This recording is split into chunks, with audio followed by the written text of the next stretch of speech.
குரு யாரு? ஐயா அருமையான கேள்வியா. அதாவது இந்த வாசி யோசை நாங்கள் இலவசமாக சொல்லித்தரோம், எல்லாம் பயிற்சியெல்லாம் இலவசமாக தெரியல, எல்லாமே பண்ணி தரேன்னு சொல்லி அறிமுகப்படுத்தி இது சுற்றி வந்து எங்கிட்ட வந்து அந்த கேள்விக்கு வந்து நிற்கிறீங்க. அதாவது இந்த பயிற்சிங்கிறது வந்து சாதாரணமாக ஒரு மனுஷன், இப்போ இங்கே எத்தனை பேர் இருக்கிறீங்க நீங்கள் சொல்லுங்கள். இதில் இருக்கிறவங்க அத்தனை பேருமே பணம் கட்டியிருக்காங்களா பணம் கட்டலையாங்கிறது தெரியாது, அப்பாற்பட்ட பிரச்சனை, நமக்கு அதுக்கும் சாப்பிட இல்லை.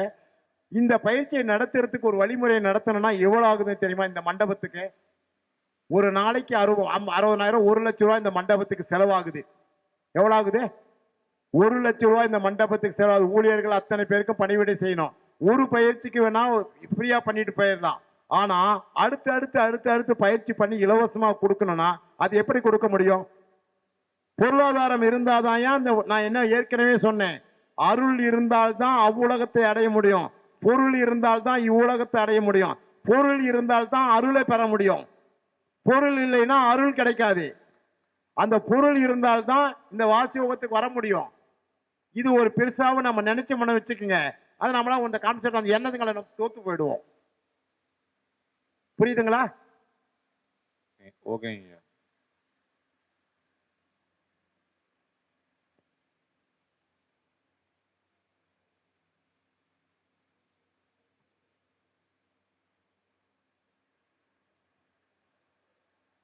ஐயா வணக்கம் ஐயா. வணக்கம் வணக்கம். நான் சென்னையில இருந்து வரேன். பேர் சொல்லுங்க ஐயா. ஐயா நீங்க எல்லாருக்கும் உதவுனாதான் இறைவனை போய் சேர முடியும்னு சொல்லியிருந்தீங்கல்ல. என்ன சிவா? எல்லாருக்கும் உதவுனாதான் இறைவனை கிட்ட போய் சேர முடியும்னு சொல்லியிருந்தீங்கல்ல. ஆமா. இப்போ என்ன தேடி ஒருத்தவங்க பிச்சை கேட்டு வந்தா கூட சரி உங்களுக்கு நிரந்தரமான ஒரு வேலை தரேன் நீங்க வாங்கன்னு சொன்னா கூட என் மூஞ்ச தீட்டிட்டு போயிடலானுங்க. என்ன சிவா? நான் உங்களுக்கு வேலை வாய்ப்புகள் தரேன், நீங்க பிச்சை எடுக்க வேண்டாம், நான் உங்களை பாத்துக்கிறேன், நிரந்தரமான உங்களுக்கு வாழ்க்கையை தர வான்னா கூட வரமாட்டாங்க பாதி பேரு. சொல்ற கேள்வி தெளிவாவே புரியல, கொஞ்சம் தெளிவா தெளிவா. ஐயா எல்லாருக்கும் உதவணும்னு சொல்றீங்கல்ல, அங்க இங்க எனக்கு அந்த குரல் இருக்காவது ஒரு பிசரா வருது. ஐயா புரியுதா?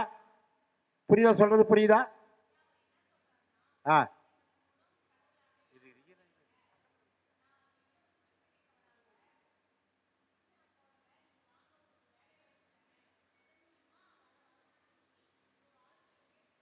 குட் குட், சூப்பர் சூப்பர், அருமை. ஒரு மனிதனுக்கு வழிகாட்டுகிற போது அவன் ஏன் உங்களை ஏத்துக்க மாட்டான்?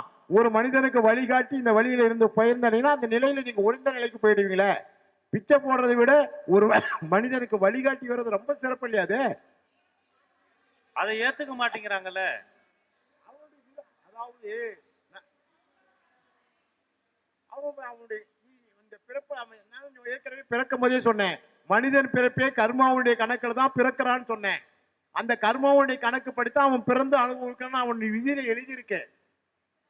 அதெல்லாம் இன்னைக்கு போயிட்டு ஒருத்தன் வந்து ஒரு சின்ன உதாரணம், ஒரு அம்மா சொன்னாங்க ஒரு கதை, சின்ன கதை. ஒரு செத்து போன எலி இருந்துதான். எலி செத்து போச்சு எலி. அந்த செத்து போன எலி என்ன பண்ணனா, இதை வச்சு புடைச்சுக்கிட்டான்னு சொல்லி ஒரு முதலாளி அவங்ககிட்ட கொடுத்துட்டாரு. இந்த செத்து போன எலியை வச்சு என்ன பண்ண முடியும்? ஏதாவது பண்ண முடியுமா? ஒண்ணுமே பண்ண முடியாது. இந்த செத்து போன எலியை தூக்கிட்டு மளிகை வியாபாரம் பண்ண, கடை வியாபாரம் பண்றான்ல,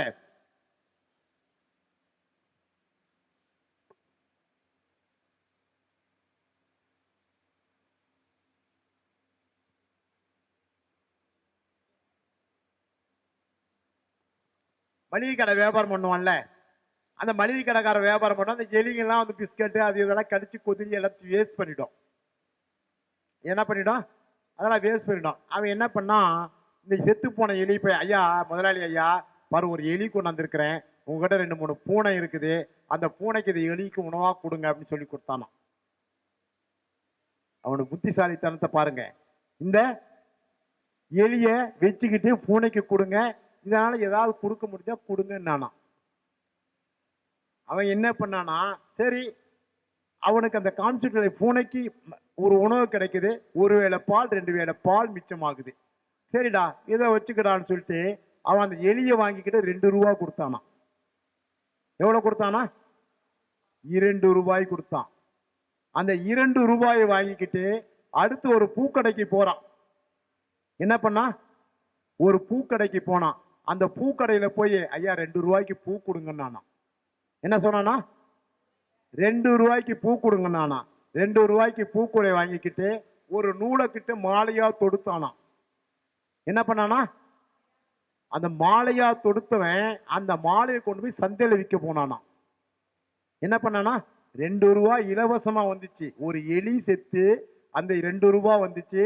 அந்த 2 ரூபாயை கொண்டு போய் பூ வாங்கினா. பூ வாங்கினதை நூலா கட்டினா. நூலா கட்டி மாலையா தொடுத்தான். என்ன பண்ணா? மாலையா தொடுத்தான். அந்த மாலையை கொண்டு போய் விற்க ஆரம்பிச்சான். அந்த 1 முழம் 2 முழம் ஆச்சு, 2 முழம் 3 முழம் ஆச்சு, 3 5 ஆச்சு, 10 ஆச்சு. அப்படியே படிப்படியா உயர்ந்த நிலைக்கு போனான். ஒரு பூக்கொடைக்கு பெரிய அதிபதி ஆனான். பெரிய நிலைக்கு உயர்ந்த நிலைக்கு போயிட்டான். எண்ணம் எப்படி? அவன் செயல்திறன் எப்படி? அவன் அந்த நிலைக்கு போன உடனே அந்த நிலைக்கு போனவன்னு சந்தைக்காரன் போய் கேட்டான், ஐயா நன்றிங்க, பழம் பூ தட்டு எல்லாம் வேட்டிலாம் கொண்டு போய் கொடுத்துட்டு நன்றி சொல்ல போனானா. அந்த நன்றி வேணும். அவன் என்னத்தை கொடுத்தான்? எனக்கு 2 ரூபான்னு கொடுத்துட்டானே, அது ஒரு பெரிய காசா நீங்க நினைச்சீங்கன்னா அந்த நன்றி இல்லாம போயிடும். அன்னைக்கு ஊக்கி வைத்தவன் யார்? நம்மளை உசைப்பி விட்டவன் யார்? நமக்கு வழிகாட்டி யார்? ஒரு எலி செத்து போனதை கொடுத்தான் பாருங்க, அவன் ஒரு குரு. இதை வச்சுதான் நீ பொழைக்கணும்னு சொல்லி ஒரு வழிகாட்டி விட்டான். அதுக்கு அடுத்த நிலை 2வது நிலைக்கு வரான். அவன் 2 ரூபா கொடுத்தான் பாருங்க. அந்த 2 ரூபா வச்சு மாலையா தொடுத்து போனான் பாருங்க. அப்ப போனானா எல்லாம் கொடுக்கும் போது, ஐயா என் வாழ்க்கையின் வழிகாட்டி நீதான். நானா என்னுடைய வாழ்க்கைக்கு நீதான் முதல் வழிகாட்டி. இந்த வழியை வச்சுதான் நான் முன்னுக்கு வந்தேன். என்னடா நீ யாரு என்னன்னு எனக்கு தெரியாதே. ஐயா 2 ஆண்டுகளுக்கு முன்னாடி ஒரு எலி செத்து போச்சுன்னு சொல்லி உங்ககிட்ட கொண்டாந்து கொடுக்க வந்தேன்ல, அந்த எலியை வச்சு தாயா அந்த வாழ்க்கையை நான் உயர்ந்த நிலைக்கு வந்திருக்கேன். அவனுடைய பிறப்பின் கர்மா அது. அவன் பிறந்தது இந்த புலோகத்திலையும் இதை அனுபவிக்கணும் எழுதப்பட்டது. என்ன பண்ணது? அவனுக்கு எழுதிச்சு இந்த நிலைக்கு நீ வருவே, இந்த நிலையை அடைவேங்கிறது. ஆனா பெரிய பெரிய ஜாம்பான் பெரிய பெரிய பணக்காரலாம் இருக்கிறான். ஆனா இருக்கிற சொத்துக்களை வச்சுக்கிட்டு இங்க அப்ப நிறைய சொத்து சேர்த்து வச்சிருக்கிறான். எனக்கு கார் இருக்குது, பங்களா இருக்குது, வீடு வசதிகள் இருக்கு, எல்லாமே ஒரு ஆணவத்தி மேல எல்லாத்தையும் அடிச்சுட்டு கடைசி நிலைக்கு வராம பாருங்க. அந்த நிலைக்கு என்ன நிலை சொல்றது? அவன் எழுதப்பட்ட கர்மா அது. இது எழுதப்பட்டது, யாராலையும் மாற்றம். ஒரு மனிதனுக்கு ஆயுள் காலம் 120 ஆண்டுகள்னு சொல்றான். இது அஸ்ட்ராலஜி கொஞ்சம் வரும். அஸ்ட்ராலஜி சொல்லுகிற போது ஒவ்வொரு தசாபுத்தி காலத்துக்கும் ஒவ்வொரு பலன் கிடைக்கின்றாங்க. குரு மகாதசை நடக்கும் போது ஒன்று நடக்கும், சுக்கர மகாதசை நடக்கும் போது ஒன்று நடக்கும், புத மகாதசை நடக்கும் போது நடக்கும். ஒவ்வொரு தசாபுத்தி காலத்திலும் மனிதனுக்கு இதுதான் நடக்கும். இதில் நம்ம கதை போய் ஜாதகத்தை கொண்டு போய் கொடுத்து இந்த ஜாதகத்தை பார்த்து உனக்கு இதில் கண்டம், இதில் 7வது இடத்துல இவன் இருக்கிறான், 9வது இடத்துல அவன் இருக்கிறான், 10வது இடத்துல குத்த போறான் அப்படின்னு சொல்லி நம்ம மனசை புண்படுத்துறாங்க இந்த ஜோசிக்காரங்க. நமக்கு என்ன எழுதணும், என்ன தசா புத்தியில நமக்கு என்ன பட்டதோ அது கட்டாயம் நடக்கும். இத்தனை ஆண்டுகள்னு போட்டு வச்சிருக்கிறான். ஒவ்வொரு தசா புத்திக்கும் இத்தனை ஆண்டுகால் இருக்குது. அந்தந்த ஆண்டு காலத்துல அந்த பலனை அனுபவிக்கணும்னு இருக்கு. இது கர்மம், இது நடக்கிறது. இது கர்மாவுடைய வினை பயன். புரியுதா? கேட்டங்க. வேற என்ன சொல்லணும்? நீங்க சொன்னீங்களே வேலை கொடுத்தால் அது நல்ல வழி, ஒரு வழிகாட்டி விட்டீங்கன்னாக்க அதான் ஒருத்தன் ஒரு எலியை கொடுத்து உயர்ந்த நிலைக்கு கொண்டு போனானே, அந்த மாதிரி ஒரு வேலைக்கு சேர்த்து விட்டு அந்த வேலையில அவங்க உயர்ந்த நிலையில நடந்தானா இறைவனோட நிச்சயம் நீங்க போய் சேர்ந்துருவீங்க.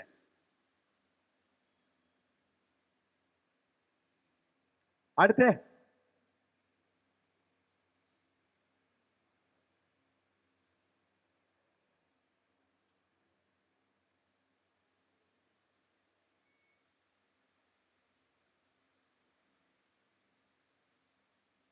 மணி என்னாச்சு? சாப்பிட போகலாம். நல்லா டைம் ஆச்சுன்னா ரெஸ்ட் எடுங்க. எல்லாம் ரெஸ்ட் எடுத்துட்டு சாப்பிட்டு வாங்க. சாப்பிட்டு எடுத்துட்ட பிறகு நல்லா ரெஸ்ட் எடுத்துட்டு வாங்க, நல்லா ஃப்ரீயாக வாங்க. அப்புறம் அந்த பிரான் நாளைக்கு செய்யக்கூடிய வாசி யோக பயிற்சிக்கு சொல்லிக் கொடுப்பேன். எல்லாரும் அமைதியாக முன்னாடி உட்காருங்க. ரொம்ப கான்சியஸாக அதை ரொம்ப அழகாக கவனிக்கணும். இன்னைக்கு சொல்லி கொடுத்துட்டேன்னா அதை நாளைக்கு அப்படியே நீங்கள் ஃபாலோ பண்ணணும். எல்லாம் சாப்பிட்டுட்டு ரெஸ்ட் எடுத்துட்டு உடம்பு ஃப்ரீ ஆகிட்டு வாங்க. எல்லாம் ரெஸ்ட் எடுங்க போயிட்டு. ஓகேவா? கேள்விகள் ஏதாவது ஒன்று இருக்கா? எல்லாம் சாப்பிட்டுட்டு பொறுமையா வாங்க. ஒரு 3 மணிக்கு நம்ம வாசி சொல்ல கத்து கொடுக்குறேன். எல்லாம் சாப்பிட்டுட்டு ரெஸ்ட் எடுத்துட்டு எல்லாம் ரொம்ப தூரம் வந்திருக்கிறீங்க. உடம்பு ரொம்ப டயர்டா இருக்கும். அதனால உடம்பு கொஞ்சம் கஷ்டப்படும். 1 மணி நேரம் 2 மணி நேரம் நல்லா ரெஸ்ட் எடுத்துட்டு ஒரு 3 மணிக்கு ஃப்ரெஷ் ஆகிட்டு வாங்க. 3 மணிக்கு உடம்பு கொஞ்சம் நல்லா ஃப்ரெஷ் ஆகிட்டு வாங்க. நல்லா அமைதியாக உட்காந்து கேட்டுட்டு ஒரு டீ கொடுப்பாங்க. டீ சாப்பிட்டுட்டு அப்புறம் நம்ம வாசி கற்றுக்கலாம். ஓகேவா? ரைட்டு.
நான் கொடுத்தேன்ல ஒளி தெய்வம். ஒரு இந்த மூக்கு இருக்குல்ல, இந்த மூக்கு, இந்த மூக்கில் இந்த 2 கண்களை இந்த மேலே படணும்.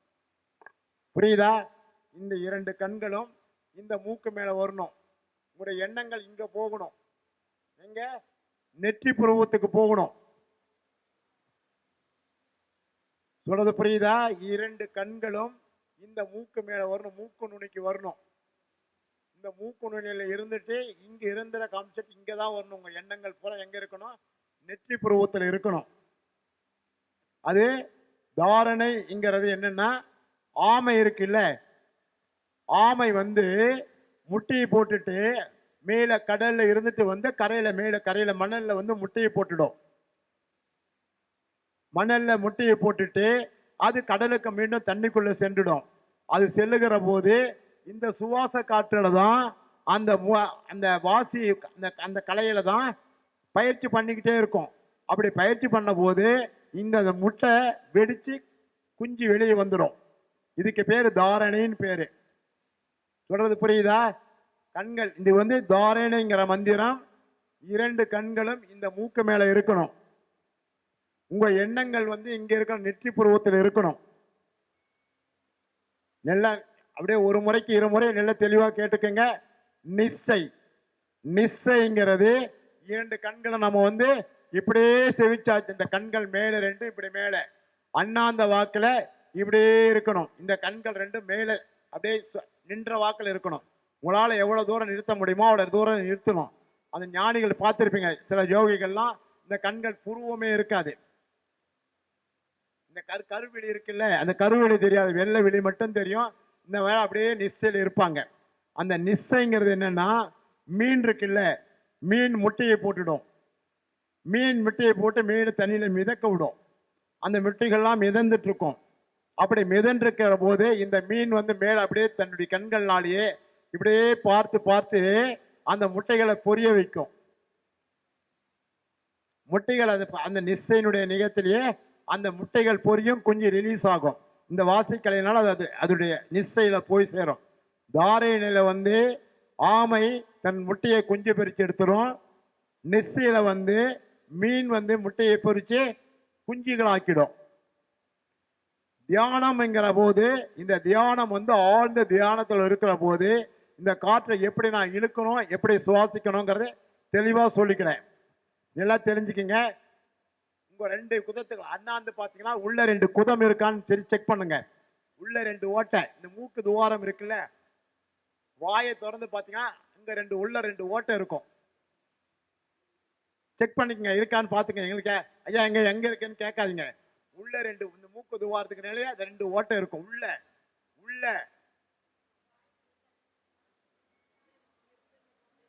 இங்க இருக்க 2 ஓட்டை, உள்ள விழி குதம் மாதிரி உள்ள 2 குதம் இருக்கும். உள்ள 2 ஓட்டை. இந்த மூக்கு இப்ப வேண்டாம். இந்த மூக்கு நமக்கு இப்ப பயன்படாது. மூக்கை பயன்படுத்தாம இந்த மூக்கு இல்லாம இந்த காற்றை மேல உள்ள ஏற்றணும். நம்ம மூக்கை வெளியில இருக்கிறவங்களாம் நான் எங்களுக்கு சுவாசிக்க தெரியும். எனக்கு மூக்கை வெளியே காற்று எடுக்க தெரியாது. அது பழகி போச்சு எங்களுக்கு. அப்படி இழுக்க சொன்னா எங்களால் இழுக்க தெரியாது. ஆனா நீங்க வந்து சாதாரணமா இழுத்துறீங்க அந்த மூக்கை. அப்படி இழுத்து எங்களுக்கு அது அப்படி வராது. ஏன்னா நாங்கள் உள்ளேயே தியானம் பண்ணி பழகி எங்களுக்கு அப்படி பழகிடுச்சு. அதனால உள்ள இருக்கிற 2 காற்று மூக்கு தான், அதுதான் உங்களுக்கு சுவாச காற்று. இப்போ புரியுதா? உள்ள இருக்கிற 2 குதம் தான் உங்களுக்கு சுவாச காற்று. இப்போ அந்த சுவாச காற்று வழியா அந்த 2 துவாரத்து வழியா தான் உங்க காற்றை ஏத்துறீங்க. அந்த 2 காற்றை மேலே ஏற்றி இங்க கொண்டு வந்து நிறுத்துறீங்க. இங்க பாருங்க, உங்களுக்கு இது செய்யும் போது ஒரு ஒரு மின்சார சக்தியோ ஒரு புருபுரண சக்தியோ ஒரு வலியோ ஏற்படும் உங்களுக்கு. நான் சொல்லிக் கொடுக்குற போது இந்த இடத்துல இந்த நித்திய பருவத்தில் ஒரு ஒரு ஒரு விதமான மின்சார தாக்குதல் மாதிரி உங்களுக்கு இருக்கும். முதல்ல செய்யும் போது கொஞ்சம் கஷ்டமாக தான் தெரியும், ரொம்ப கஷ்டமாக இருக்கும். குறிப்பிட்ட நேரம் கொஞ்ச நேரம் அது வந்து எவ்வளோ பக்குவப்படுத்தி உங்களால் செய்ய முடியுமோ அதே ரொம்ப ஸ்லோ. இது வந்து ரொம்ப மன அமைதியாக எந்த டென்ஷனும் இருக்கக்கூடாது. ரொம்ப உடம்ப ஃபிட்டாலாம் வச்சுக்கூடாது. ரொம்ப லூஸாக விட்டுருணும். அப்படியே ஜாலியாக பண்ணுற மாதிரி ரொம்ப ஜாலியாக இருக்கணும். அப்படி ரொம்ப ஜாலியாக அப்படியே ரிலீஃபாக அது சொல்கிற காற்றை நம்ம எப்படி ஏற்றணும், எப்படி இறக்கணும் அப்படின்றத நான் இப்போ சொல்லிக் கொடுக்க போகிறேன். ஒன்று தெரிஞ்சுக்கிட்டேன். நிச்சயம் நான் சொல்லுகிற போது அந்த கண்களை திறந்து ஆமை என்ன செஞ்சதோ அந்த பார்வை வந்து மூக்கு நுண்மையில கொண்டு வந்து இந்த கான்செப்ஷன் நெத்தியில கொண்டு வரீங்க. நான் தாரணை அப்படின்னு ஒன்று சொல்லுவேன். அந்த தாரணைன்னு சொல்லுகிற போது இந்த நிலைமைக்கு வந்துடணும்.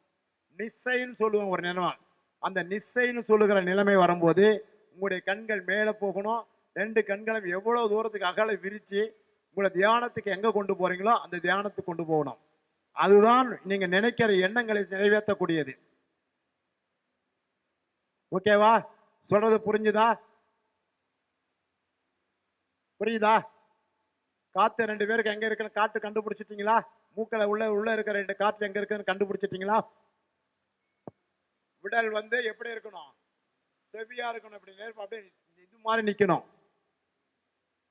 இப்படிலாம் குனிஞ்சு அப்படிலாம் இருந்தா வேலையாகாது. 2 உங்களுக்கு எந்த ஆசனம் சொல்லி கொடுத்தனோ அந்த ஆசனத்தில் உட்காந்துக்க. உங்களுக்கு எந்த சௌரியமான ஆசனம் இல்லை, எங்களுக்கு ஆசனம் வரலையா, சாதாரணமாக கைவிட்டு நீங்க இது போட்டு உட்காந்துக்குங்க.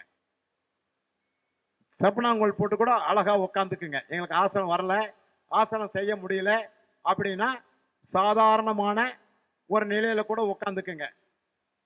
இந்த நிலைமைக்கு முன்னாடி உங்க மனசுக்குள்ள இறைவனை ஒரு பிரார்த்தனை பண்ணிக்கங்க. மனசுக்குள்ள இறைவனை வந்து இது வந்து ஒரு பெரிய ஒரு மரணமில்லா பெருவாழ்வு. இந்த கதை இந்த கலை இறைவனோடு ஐக்கியமாகக்கூடிய கலை. அந்த இறைவனோடு நீங்க சேருகிற போது இறை சக்தி உங்களுக்குள்ள அடையணும், உங்களுக்குள்ள இருக்கணும். அதனால உங்களுக்கு மனசார இறைவனை நல்லா பிரார்த்தனை பண்ணிக்கங்க. ஒரு நிமிஷம் ஆழ்ந்த தியானத்துல கண்களை மூடிட்டு இறைவனை நல்லா மனசார பிரார்த்தனை பண்ணிக்கங்க. இறைவா, இந்த வாசிக்கலை எனக்கு உயிர்கலையா மாறணும். என்ன சொல்றேன்? இன்னும் நான் கற்றுக்கிற போற வாசிக்கலை எனக்கு உயிர்கலையா மாறணும் அப்படின்னு ஒரு பிரார்த்தனை வச்சுக்கோங்க. இப்போ காலையில கேட்கல, இப்ப கேட்கல, இப்ப நான் இந்த வாசி சொல்லி கொடுக்கிற இந்த பயிற்சியை நான் இந்த வாசியை கற்றுக்கொண்டேன் என்று யாரிடமும் சொல்ல மாட்டேன் என்று சத்தியம் பண்ணிக்கங்க. இந்த வாசிக்கலையை நான் கற்றுக்கிட்டேன்ல, நான் சொல்லி கொடுக்கிற இந்த வாசிக்கலையை நான் கற்றுக்கிட்டேன் என்று பிறர்கிட்ட நீங்க சொல்லக்கூடாது. இது சத்திய பிராணமா நாங்கள் எடுத்துக்கிறோன்னு சொல்லுங்க. நான் இந்த வாசிக்கலையை கத்துக்கிட்டேன். ஏன் சொல்றேன் அப்படின்னா, தெரியாம இந்த கலையை நீங்க சொல்லி கொடுத்தா இந்த மூச்சு எங்க போய் அடைக்கணும்னு தெரியாது. இழுக்க போற மூட்டை மண்டையில நின்று போச்சுன்னு வச்சுக்கோங்க, பிண்டம் ஆயிடுவோம். புரியுதா? இந்த கலையை நீங்க இழுக்கிற காற்று எங்க இழுத்தீங்களோ மறுபடியும் அதே இடத்துக்கு கொண்டு வரணும். இந்த மூலாதாரத்துக்கு காற்றை இழுத்தீங்கன்னா அந்த காற்று திரும்ப மறுபடியும் அந்த மூலாதாரத்திலே கொண்டு வந்து நிறுத்தணும். அந்த காற்றால எங்கேயுமே அடைச்சலாம் தங்கி வைக்க கூடாது. இங்க நின்றுச்சுன்னு வச்சுக்கோங்க, மூச்சு பிடிச்சுக்கும். இங்க நின்றுச்சுன்னா வயிற்று வலி எடுத்துக்கும். இந்த பயிற்சி நிதானமா பொறுமையா பண்ணணும். ரொம்ப வேகமான இழுக்கக்கூடாது காற்றை, அப்படிலாம் இழுக்கக்கூடாது. அப்படியே மெதுவா நூலிலை மாதிரி மெதுவா மெல்லீசா இழுக்கணும். புரியுதுங்களா? ஒரு அந்த தண்ணி பண்ணோம்னா தண்ணி அப்படியே மேல சர்ன்னு மெதுவா, இந்த தண்ணி ஜூஸ் குடிக்கிறோம்ல, ஜூஸ் குடிப்போம். அந்த ஜூஸ் இழுத்து குடிக்கும் போது எப்படி போகும்? சர்ன்னு உள்ள போகும். அதே ஜூஸை நம்ம வெளியிடும் போது அப்படியே மெல்லிசா தண்ணி கீழே ஊற்றணும். அதே மாதிரி நம்ம ஏற்றி இறக்கிறத கரெக்டா பக்குவப்படுத்திக்கங்க. நாம ஏற்றி இருக்கிற காத்து ஒரே சீரா வரணும். புரியுதுங்களா? இந்த காற்று நான் இப்ப சொல்லிக் கொடுக்குற மாதிரி அதே பயிற்சி எடுத்துக்கங்க. அண்ணாக்களை நின்றுக்குங்க, உடம்ப நல்லா ஸ்டெப்பா நல்லா செடியா வச்சுக்குங்க, நல்லா சரியா உட்காந்துக்குங்க, இறைவனை நல்லா வேண்டிக்குங்க.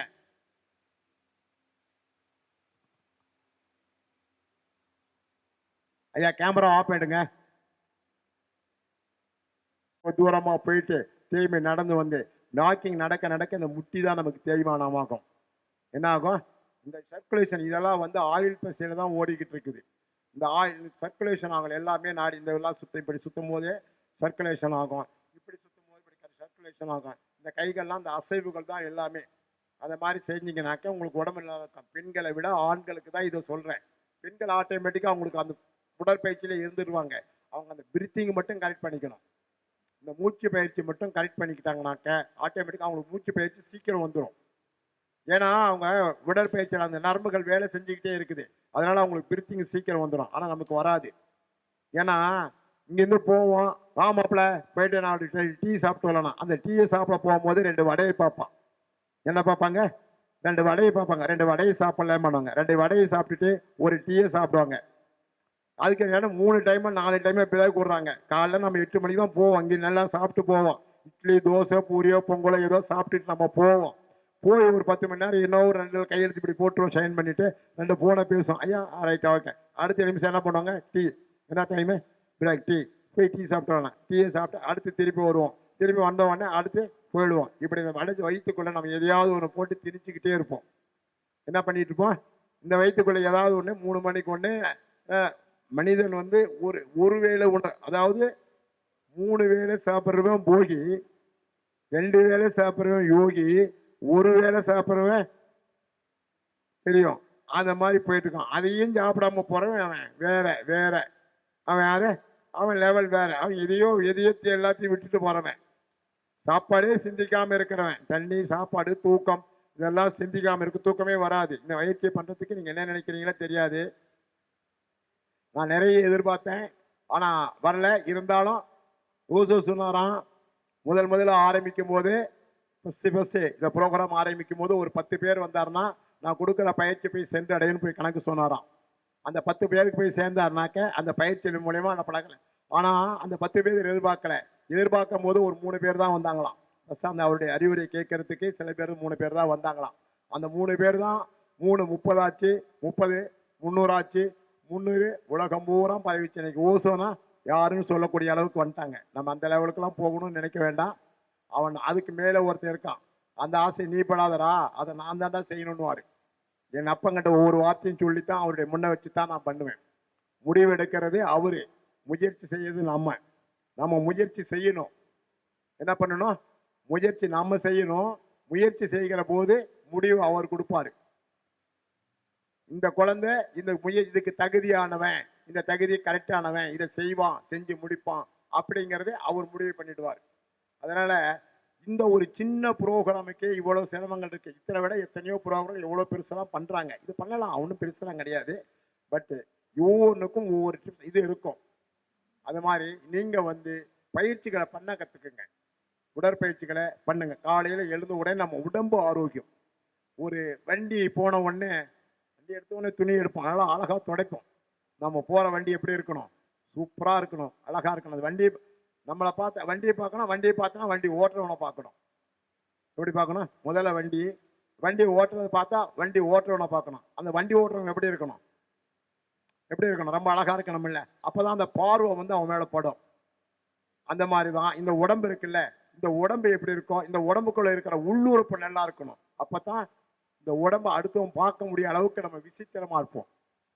இந்த உடம்பை அடுத்தவங்க பார்க்க முடியும். இந்த கல்லீரல், கணையம், கிட்னி, மண்ணீரல், இதெல்லாம் பல உயிரெல்லாம் நமக்கு அகமா உள்ள எத்தனையோ இது இருக்கு. இதெல்லாம் நம்ம எல்லாம் தெரிஞ்சுக்கணும். ஏற்கனவே சொன்னேன், நமக்கு வெளிகாயத்தை அப்புறப்படுத்திக்கலாம், வெளிகாயத்தை நம்ம சுத்தப்படுத்திக்கலாம். ஆனா உள்ள இருக்கிற காயத்தை டாக்டர் தான் முடியும். அவன் போய் பார்த்து இங்க ஒரு ஓட்டை விழுந்து போச்சு, இங்க அடப்பு அடைஞ்சு போச்சு அப்படின்னு யார் சொல்லுவா?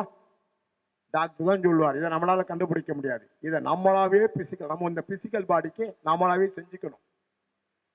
நம்மளாவே இதை நம்ம முயற்சி பண்ணி இது நம்ம வராத அளவுக்கு நம்ம தடுத்துக்கிறதுக்கான பயிற்சிகளை சிலது செஞ்சுக்கலாம். ஓகேவா? இப்போ அடுத்து இதை பிடிச்சிட்டு ஒரு தீபார்த்தனை காட்டிடலாம். தீபார்த்தனை காட்டிட்டு அப்படியே உட்கார்ந்த நிலையில இருங்க. அடுத்து குரூப் போட்டா எடுத்துடலாம். குரூப் போட்டா எடுத்துட்டு நம்ம பயிற்சிக்கு போகலாம். உடற்பயிற்சியோட தொடங்க போயிடலாம். ஓகேவா? சொன்னது ஏதாவது உங்களுக்கு காலையில், ஏன்னா அடுத்து நம்ம வேலை போயிட்டே இருப்போம். போயிட்டு இருக்கிறதுனால உங்களுக்கும் டென்ஷன். நம்ம ஊருக்கு போகணுமே, நேரம் ஆகிப்போச்சு. ஏன் கேட்டோன்னா, இவ்வளோ தூரத்துக்கு காலையில் ஏன் எடுக்கிறேன்னா, நம்ம ஊருக்கு வந்த வேகம், நம்ம எதுக்காக வந்தன்ற நோக்கம் புரியணும். அந்த நேரத்தை அதை பயன்படுத்திக்கணும். அடுத்து ஒரு டெஸ்ட் முடிஞ்சிச்சுன்னா சரி முடிஞ்சிச்சு, நம்ம புறப்படலாம், கிளம்பிடலாம் அப்படின்ற எண்ணம் உங்களுக்கு தோண்டிடும். புரியுதா? எல்லாருக்குமே இது ஒரு 5 நிமிஷம் நமக்கு அதுக்காக ஒதுக்கலாம். அந்த 5 நிமிஷத்தை உங்களுக்கு காலையில் ஒதுக்கி உங்களோட இதுவரையிலுமே ஒரு சில பேர் மட்டும்தான் எங்கிட்ட அறிமுகமானீங்க. இவங்க ரொம்ப சூப்பராக எனக்கு அறிமுகமானாங்க. ஐயா அறிமுகமானார். சில பேர்லாம் எங்கிட்ட படுத்திக்கணும். ஒன்று அறிதல், ஒன்று புரிதல், 3வது தெரிதல். அறிதல்ங்கிறவன் படித்தவன் அறிஞ்சதை சொல்லுவான். படித்தவன் அறிஞ்சது நம்ம படித்தோமில்ல, அறிஞன். படித்தது நம்ம என்ன படித்தோமோ அந்த படித்ததை அறிஞன் சொல்லுவோம். தெரிந்தவன் என்ன பண்ணா, நமக்கு தெரிஞ்சதை வழிகாட்டி தெரிஞ்சதை மட்டும் சொல்லுவான். புரிதல்ங்கிறது தான் ரொம்ப ரொம்ப ரொம்ப அது. அறிஞ்சவனையும் தெரிஞ்சவனையும் ரெண்டும் வச்சு புரியணும். அதை இது எப்படி அறிஞ்சவன் என்ன சொன்னா, தெரிஞ்சவன் என்ன சொன்னா, புரியாதவன் ஒருத்தன் புரிஞ்சுக்கணும் இல்ல, அதுதான் புரிதல். அந்த புரிதல் நமக்கு தனக்கு தானே வரணும். அறிஞ்சவன் கத்துக்கிட்டவன், தெரிஞ்சவனை தெளிவடைஞ்சவன், புரியாதவன் ஒன்றும் தெரியாதவன். அந்த புதிய முயற்சியை நம்ம கண்டுபிடிச்சு போய்கிட்டே இருக்கணும். அதுக்கு தான் புரிதல். அந்த புரிதலை நீங்க எடுத்துக்கோங்க. வேற காலையில அப்படியே போயிட்டுக்கலாம். நம்ம வேலையை தவங்க அது பண்ணிக்கலாம். அடுத்து இப்போ பூஜை முடிச்சுட்டு அடுத்து அப்படியே போயிட்டுக்கலாம், ப்ரோக்ராமுக்கு போயிட்டுக்கலாம். ஓகேவா? காலை வணக்கம் எல்லாருக்கும். காலை வணக்கம். எல்லாமே கை தட்டாது, ஒண்ணுமே இல்லையே. அதான் சொன்னேன் நேற்றுக்கு, அழகா சொன்னேன். வானம் கேட்கணும், நான் கேட்கல. இந்த கை தட்டல் நான் கேட்கல, வானம் கேட்கணும். அப்பன் கேட்கலாம், அங்க கேட்கலாம். கோட் கோட் கோட். Super super super super. அருமை அருமை அருமை அருமை அருமை அருமை அருமை அருமை.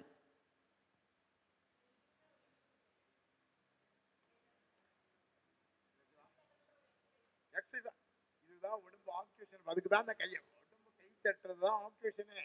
முதல்ல எங்கேயே ஒரு நல்ல உணவு தெரியும். இதை தட்ட தட்ட தட்ட இந்த நரம்புகள் பூராமே ரத்தம் சர்க்குலேஷன் உங்களுக்கு ஆயிடுக்கும். இந்த கையை தட்டின பிறகு உங்களுக்கு ஒரு உடம்போட ஒரு ஆக்டிவேஷன் இருக்கும், எல்லாருக்குமே இருக்கும்.